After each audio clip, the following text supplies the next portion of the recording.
What a massive weekend of football we've got ahead of us this weekend. There are two South Coast derbies. Of course, there's the main one, the one that people love.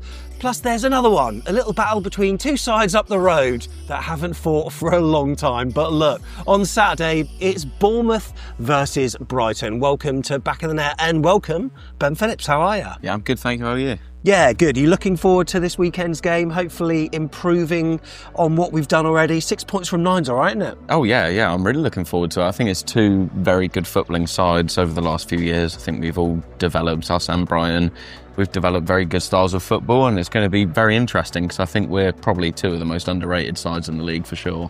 100%. Looking forward to it. 100%. So on this show, we'll build up to the weekend's game against the Seagulls. We'll grab some useful stats and facts. Plus, we'll go over the week's news at Dean Court. This is the Bournemouth Briefing. And look, Brighton fans, we will skirt around the subject when talking about you on this video, but why not do a couple of things? Because there's another dedicated video on the way. So there are a couple of things they could do. It's, what is it, like? Of course they can. They can like, they can subscribe, they can share the video around, they can leave a comment, they can do all of that good stuff. So make sure you do, because we've got the opposition video coming up tomorrow, and that's where we're going to take a look at your season so far, the transfer window, what we've noticed. Plus, if you're coming to Dorset this weekend, we'll tell you, Brighton fans, whereabouts you can drink. So here's what's coming up exactly. We'll have an international roundup talking about the Cherries players that have been in action during the week. There are 3 new deals to talk about. Tav, Hill, and today, Brooksy. They've put pen to paper. Good to see that, so we need to discuss it. We've also had 2 players departing Cherries as well. We need to talk around that. And of course, we need to build up to the big South Coast derby. So Ben, international roundup. There's been a few Cherries players in action. I suppose if we go up north a bit, Scotland. Yeah, well... So, who do we have? Well, it's been Ben Gannon Doak. It feels weird not calling him Ben Doak because that's what he's been known as for a while, and obviously Ryan Christie, both playing somewhat out of position over the international break. Ryan Christie's still being used as a winger. It irritates me so much to see that. Like, surely honestly, they watch him play for Bournemouth. I know. Like how you can look at someone that is, in some cases, a 6 or an 8 and playing him on right or left wing. I don't know if that's lack of research, lack of depth there, but when you've got amazing wingers like Ryan Fraser, Ryan Fraser for Scotland, I don't know why you would play Ryan Christie there. And then Gannon Doak looked like he kind of played in a front 2 for Scotland the other day as well. So it's good that they've got minutes. Yeah. Which I suppose is a positive because obviously Gannon Doak's not started a Premier League game yet. Ryan Christie's only just coming back from injury, so it's good that they're getting some good minutes at least, even though they may be in the wrong position. Elsewhere in the United Kingdom, David Brooks also had some minutes for Wales. It was a 1-0 win over Kazakhstan, but also in a friendly, a loss to Canada. I suppose we need to talk about England, and of course, one of the games was against Serbia. Petrovic conceding 5. Were any of them his fault? Because there was one, kind of parry for one of the goals that some fans have been saying, oh, we should have done better, but I don't know. What do you think? There's no real direct mistakes. It's not like he had any massive clangers, and what can he do when he concedes? It was like 12 or 13 shots on target. Like, that is difficult, and especially when Serbia got one of their better players sent off, obviously Milenkovic's defender, it's very difficult. So I feel for him because he's a very good goalie and he showed that, but when the rest of the team was somewhat incompetent against England, I suppose, to maybe put it a bit harshly, I definitely feel bad for him. So elsewhere in action, Kluivert, he was on the bench for their draw against Poland, the Netherlands that is, of course, not their win over Lithuania though. I think Amin Adli got some minutes in a 2-0 win over the mighty Zambia. Elsewhere, in terms of under-21s, France played Serbia, so that meant Junior Krupi emerged off the bench, and he faced new signing. Right, Ben, have you learned how to say this yet? I couldn't. Vako Milosavljevic. Oh God, I don't know. Yeah, that's I did probably not the best pronunciation. You know what? I did get a message from Chris Temple, who told me exactly how to say it, because this is from a Serbian commentator pal. So this will be useful. This is how it's said. Okay, are you ready? Veljko Milosavljevic. Let's try one more.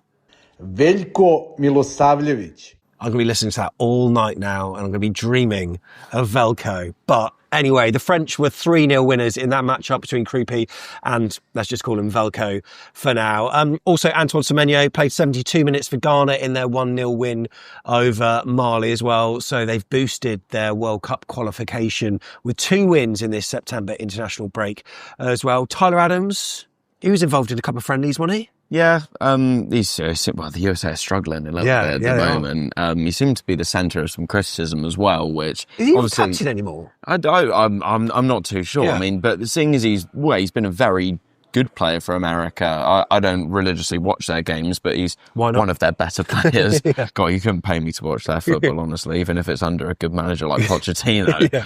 But he seems to be struggling at the moment. I feel bad for him. It's a bit like Petrovic in Serbia. We know that they're good players, but when for some reason USA have got a bit more than Serbia quality-wise, I would like to think, well, it's just not clicking. Yeah. So yeah, I feel for him a bit. Also, Matai Akimboni was part of the United States under-20 squad. They drew 0-0 with Morocco on Sunday, but he was part of that. He also started their second fixture, their friendly between the nations as well, the 2 nations, so they were basically 2 friendlies. America triumphed 4-1 in the other game, so there you go. As you can see, we're at the courtroom at the Queen's Park. Now, there are so many reasons to come here before the game on Saturday. You love a bit of QP-ness, don't you, mate? Yeah, it's I said that really badly, but you love coming to the QP before a game. And you know what? This time round, it's open, not at 12, but at 11. And there are a few reasons why you should come, right? Firstly, they've got TNT Sports now, so that means I think it's Arsenal v Forest, isn't it? Yeah, that'll be a good game. That'll be a really good game. Is it at the Emirates, I think? I think so, yeah, I think it is. So 12:30 kick-off. They're going to have it across the pub, across the 2 different rooms, so get yourself down here. 'Cause the weather, I think, is going to be a little bit inclement, so there might be a little bit of rain here, so why not come down for that? Also, I've got to, of course, mention the raffle as well. There's a rollover from last week. So the second prize wasn't won. It means there's a first prize of £100, second prize of £100. Come back after the pub, because when you buy a drink, you'll get a little raffle ticket. If you're coming back afterwards, keep hold of them in your pocket. And then around about 5:30, Landlord Joe will announce a couple of winners. Hopefully you can win the cash there. There's all sorts of events going on. Check out their Facebook page as well. We would love it to get to 1,000 followers if you possibly can. Plus, it's the home of the £10 roast. Now, we told you it wasn't going to happen anymore. Well, I'll let you into a secret. It's actually £12 for 1 meat, £14 for 2. But if you prove that you're a Back of the Net subscriber by showing your YouTube app, you get £2 off. So you still can get a £10 roast. So make sure you come down here. You can book in by calling Joe, leaving them a message on Facebook, or putting a comment on the Facebook page as well every Sunday. Why not get down it? Come on. Right, 3 new deals to talk about then, Ben. Who has put pen to paper this week? Well, at least talk me through the first 2, because this last one has taken us by surprise somewhat.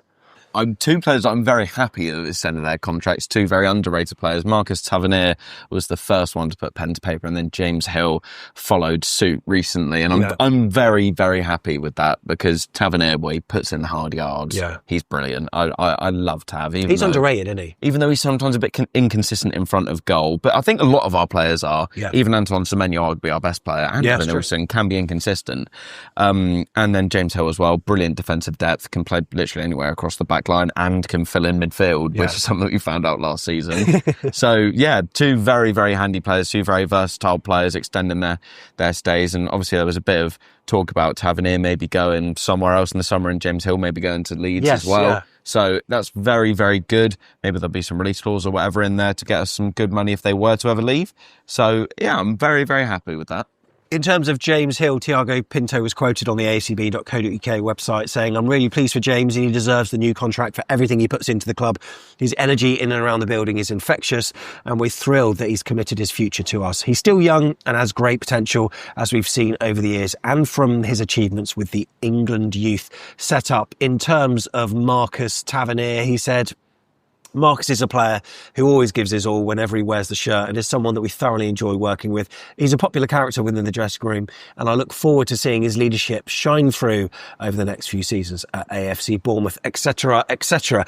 And then today, one to take us by surprise, whilst we're recording, David Brooks. I am well happy with this, and it's been announced on the AFCB.co.uk website that the club are delighted to confirm that he's signed a new contract with the club, keeping him at Vitality Stadium until 2029. Brooks joined Cherries from Sheffield United in the summer of 2018. He's made 151 appearances in all competitions, scoring 22 goals in the process. It feels like he's scored more. It mentions his standout moments as well. I mean, I'm sure you've got yours. Leave them in the comments. But Tiago Pinto has added, I'm really pleased that David has committed his future to the club and that he wants to be playing his football here. He's a player that we value highly. And the renewal, along with those of Marcus Tavernier and James Hill, shows how much the players believe in our project and want to be a part of it. I'm looking forward to David continuing his journey with us and contributing further to the team. Now, in terms of him, did you see the interview that Tiago did with Mark McAdam on YouTube? Yeah. Apparently he kind of rarely does media stuff, but he came across really well, didn't he? Yeah, and you sometimes get it you get it a lot of the time with football media and around professional sport, where you can ask questions that you maybe will want to get a good answer out of, and they maybe can't give an answer for whatever reason, or they want to be more private and not maybe say a few things because of, well, privacy or whatever, which is fair enough. But he seemed to be very open about what he wants to the club to do going forward, and he seemed to have got a very good plan in place. Yeah, and it's not just words. We've seen it. We've seen how he wants to develop the club, and it's happening at all fronts, and it's brilliant to see. So I'm really happy with that, and it was nice to see a different viewpoint. Obviously, we've had the interviews with Bill Foley and whatever, and Andoni. So the fact that we've had another one with Tiago Pinto is brilliant. Yeah, he seems to be really calm and really excited about the future with him at AFC Bournemouth. And I'll tell you what, we're in a fortunate position as well to have Mark McAdam, who's a journalist who's obviously got a keen eye on AFC Bournemouth, being a supporter more than anything, but working for the club previously. Without him being at Sky Sports, you sort of wonder what kind of media spotlight we'd get, and interviews like that would probably not even see the light of day. But yeah, really, really fantastic to see. So yeah, great work with that. In other news, we've had a couple of players that have left the club. One of them's played more minutes than others. One of them is Romain Favre. I don't know if I said that Good right. Pronunciation. He's left to Cherries to join the Saudi League. Saudi Pro League side Al Taiwoon. He's 27 years old. He came obviously from Lorient, but I've not really seen enough. I still, even now, I don't really know what type of player he is. Well, it was on paper when we signed him, I thought it was a really cool signing. Yeah. Because he always seemed quite highly rated in France. If anyone here has played FIFA, he had quite a few special cards on there, which maybe at the time made me think he was better than he actually is. But yeah, he's just not worked for him, and he's got talent. Yeah. Because he wouldn't have played for Lyon for the years that he did and stuff like that, and been highly rated in and around the France setup and stuff. But it's just not worked out, and it's Andoni likes having players that can fit the system, and he's clearly one of them. We've had it with Philip Billing, doesn't quite fit the system, so he's had to move on, and now it's with Romain Favre as well. So it's unfortunate, but if he does move, at least we've made some money back on him. Yeah, because it's a loan move, but is there an obligation to buy him? I think there is. It was £10 million or euros, I don't know, one of the two. Take that. So if it was £10 million, that would be all right. I mean, I think we signed him for about 20. Yeah. But there's been some people that have said we signed him from Lorient and then loaned him back to kind of help them out because they couldn't afford to buy him. Whether that's true or not, I don't know. That's still to be seen. But yeah, it's just not worked out for him here. And another to leave is Zayn Silcott-Dewberry, who has completed a permanent transfer to Olympiacos. Are they Champions League? Yeah, well, and they're owned by Mr. Marinakis. Of course they are. But yeah, he joined the Cherries in January. He got some Premier League minutes under his belt, like under 10. Yeah. By the looks of it. He came on very late against Nottingham Forest, I think. He was named on the bench a few times when he had to be. But yeah, when we played Newcastle as well. Yeah, the development side and stuff, but he's been turned around already. So I haven't heard anything about money or anything. It's a very strange signing. I think it was maybe one of them where we've signed a young English player. they'll always have a bit of resale value because he's a young, quick player. There's obviously English coming from Chelsea, so there'll always be some resale value there.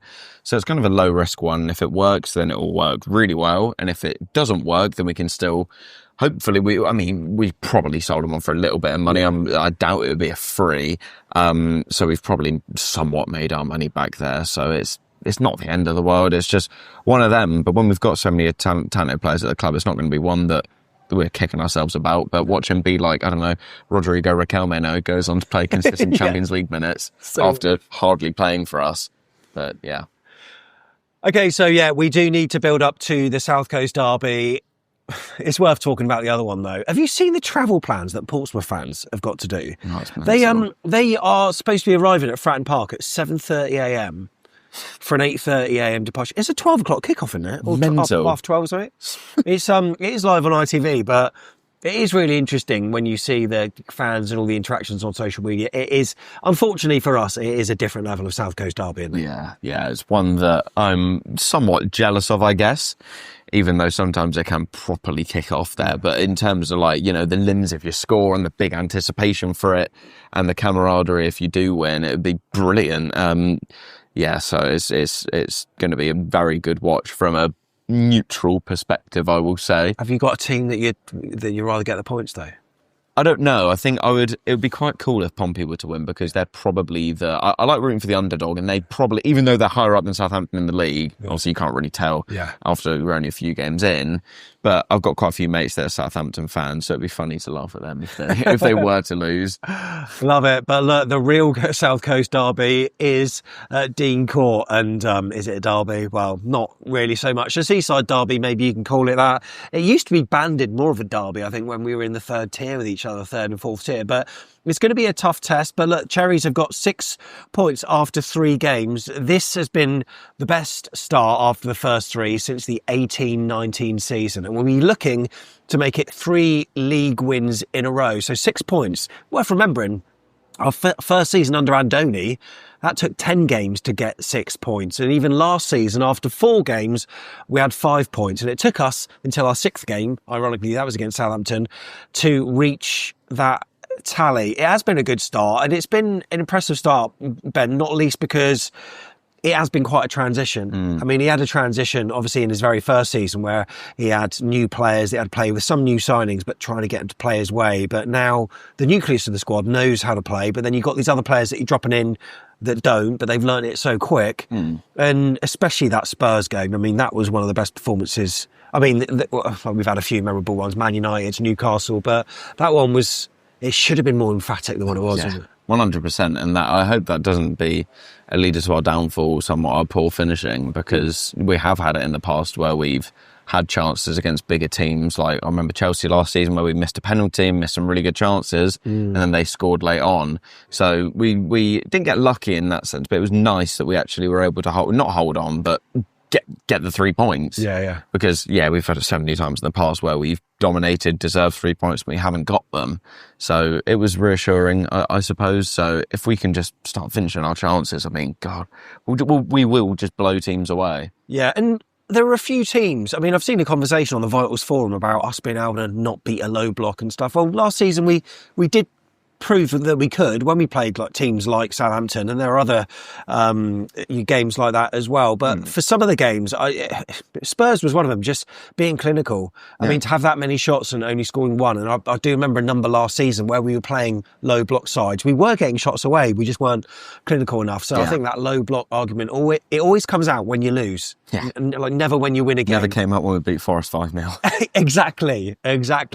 But Brighton were a team that did the double over Cherries last season. This season, Brighton have had actually the worst start for an opening 3 games in the Premier League since the 2021 season. It sounds really negative, but Brighton have actually accrued 4 points in the table, which maybe shows how far they've come if we're setting that kind of, oh God, they've done badly level, then claiming 4 points.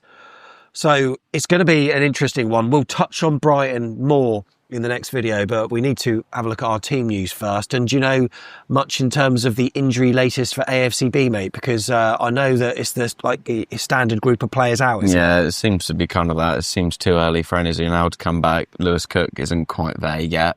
But I'm pretty sure we survived the international break without any injuries, which is cool. And obviously Adam Smith sustained his injury against Tottenham, where I don't really know the extent to that. Maybe it's a matter of weeks. I'm assuming it won't be like obviously loads and loads of time, because it was hamstring, was it? Or whatever. But yeah, not too bad in terms of, because also bringing in Jimenez for depth as well, that's the big question, because whilst Araujo shows on the graphic on screen, if you're watching YouTube, he will be available for this, because it was only a 1-game suspension, wasn't it? Yeah, that's brilliant news that he's available. Yeah, well, you just wonder what's going to happen at right back. I mean, we've got our predicted team later on, so we'll talk about that conversation when it comes. But yeah, one to think about. Who would you like starting at right back? Let us know in the comments. In terms of our head-to-head, well, look, in our last 6 games at home in the Premier League, our 2 sides have never drawn. The last draw between Cherries and Brighton was actually at home in November 2013. We're showing that on screen now from us playing in the top 2 tiers. But all our meetings in the league at home with Brighton, AFC Bournemouth have won 27, drawn 17, lost 12 in all competitions. This is home and away. 145, drawn 29, lost 43. Come on there. We are ahead in those stats. Right, some more stats that I'm going to throw at you. Bournemouth actually won 4 of their first 6 Premier League matches against Brighton, but since then they've lost 5 of their last 6. I can't remember many of the results in the wins. Well, obviously I can remember the 5-0 at their place. 5-0. I'm pretty sure I remember one where David Brooks. Yes, he got a brace, didn't he? Right. Yeah, he played really, really well. I do remember one where Jermaine Defoe and Andrew Sermon scored on a Friday night, I think it was, and we won 2-1. It was a very early in the season. It was our first win in our first... Was it away or home? No, home. Oh, God, I cannot remember that. Andrew Sermon scored to level it up, and then Jermaine Defoe got the late winner. That was it. And that was... I swear it was a Friday night. I'm going to have to check the stats just to make sure Impressive I'm right. If you did get that. Another stat for you. After facing 19 shots and 10 on target in match week 1's 4-2 loss against Liverpool, Bournemouth have actually faced the fewest shots and fewest shots on target of any side across match week 2 and 3, and we're the only side with 2 clean sheets in that time. And Ben, I suppose the conversation that emanates from that is how pleased Andoni will be having a brand new defence. But I mean, I know Liverpool was maybe the exception to the rule, but the last 2 games, nice to shut those teams out. No El Munoz though. Oh yeah, well, God knows what's happening there. Absolute disgrace. But it's really, really, really positive, and there's been a lot of extrinsic positive feedback from other fans like Spurs and Wolves fans about Truffert. He's setting really well. Diakite's been really good. I thought he did a number on Richarlison and kept him really, really quiet. So yeah, they've bedded in so well, and I think that's testament to the rest of the squad as well, helping them bed in and putting in their shifts as well. So it's very pleasing, and it's nice to see, and hopefully the sky's the limit for this current defence. Absolutely. Another stat to throw at you. Bournemouth have played 17% if you want to be precise, of their passes long in the Premier League this season, the highest ratio of any side, and the Cherries' highest percentage in a single Premier League campaign. Interesting one. Plus, of course, there are stats over Antoine Semenyo. As always, he's the only Premier League player with both 10 shots and 5 chances created so far this season. However, he's yet to score or assist in 6 appearances against Brighton, despite having 12 shots and creating 6 chances against the Seagulls. So, before we get onto the team, there's a bit of a right-back quandary, isn't there? Do we go with James Hill, who did really well at Spurs, but then against Brentford, albeit he was playing in a centre-back position, not as good? Do you chuck in the new lad? What do you do? Or you've got Julian Araujo? I think you've got to play James Hill in this scenario because he played most recently and was very good when he came on against Spurs. I thought, again, it was a difficult task to be put up against their wingers, and he dealt with them very well, whether that was Matthias Tell when he came on, Odebear, Kudus, whoever. I thought he dealt with all of that threat really, really well. Well, obviously, because they didn't score and they didn't have many clear-cut chances, so he clearly did his job well. But I think it would be quite harsh on putting Jimenez in straight from the off. Yeah. Especially when Brighton are probably going to be starting Kyle Matoma out on the wing, on the left. That would be kind of a baptism of fire almost. And I would feel very bad for him. But obviously that could come back and bite me, and maybe Jimenez will start and play well. But I think it will be James Hill, because he's got that experience and we can kind of slowly ease him in. Because remember, Andoni likes to make subs around the 60th or 70th minute. True. So we can get Jimenez playing some minutes and whatever after 60 or 70. Then I'm absolutely fine with that, because the game, if it suits that, then we will do. So it won't be as much pressure on him to start from the off, and maybe Matone would have come off by then. So yeah, it'll be interesting to see, but I would like to think James Hill will start. Right, let's do the Bournemouth team then. Come on. Right then, what's Ben going for? So 4-2-3-1 then. Ben, talk me through it then. Thankfully, it's not Neto in goal. It's Petrovic in goal. And then an unchanged back four. Well, somewhat unchanged. Obviously, Adam Smith is injured. But from the end of the Tottenham game, it would be James Hill, Diakite at right centre-back, shall I say. Senesi and Truffert at left-back. Then the midfield three almost will be Adams, Tavernier and Scott, I think. Okay. Because they've not done anything wrong. I don't think you should change a winning team. Whether that's Scott in the 8 or Tav in the 8, I don't really know. I think they kind of interchange and flow quite well, which is nice. Yeah. And then out on the wing, it has to be David Brooks on the right, Semenyo on the left. It can't be anything otherwise, and I'm not hearing anything else. I'm sorry, but they've both been incredible so far this season. Even though Brooks' goals and assists isn't at Semenyo's level, I think he's been brilliant. And then obviously we should have Evan Nilsson leading the line, and that'll be the team. And again, we'll have so much depth off the bench, whether that's Amin Adli, Ryan Christie, whoever coming off the bench. We'll have a lot of firepower, so it's a very good team. Right, so there you go. Those are the teams. If you want our predictions, hold your horses, because you'll have to wait until the next video for that. But you can put in the comments your predicted starting lineup if you want, or your desired starting lineup. Let us know. Pop all the details in there. Ben, before we go, how's the TikTok doing? How many subs you got? How many followers have you got at the moment? Is it overtaking YouTube? We're pretty much neck and neck. What is it? I think the YouTube is just ahead. I'm at 22.2k. Oh my God. So 22.2. So it is 22,280. It is so close.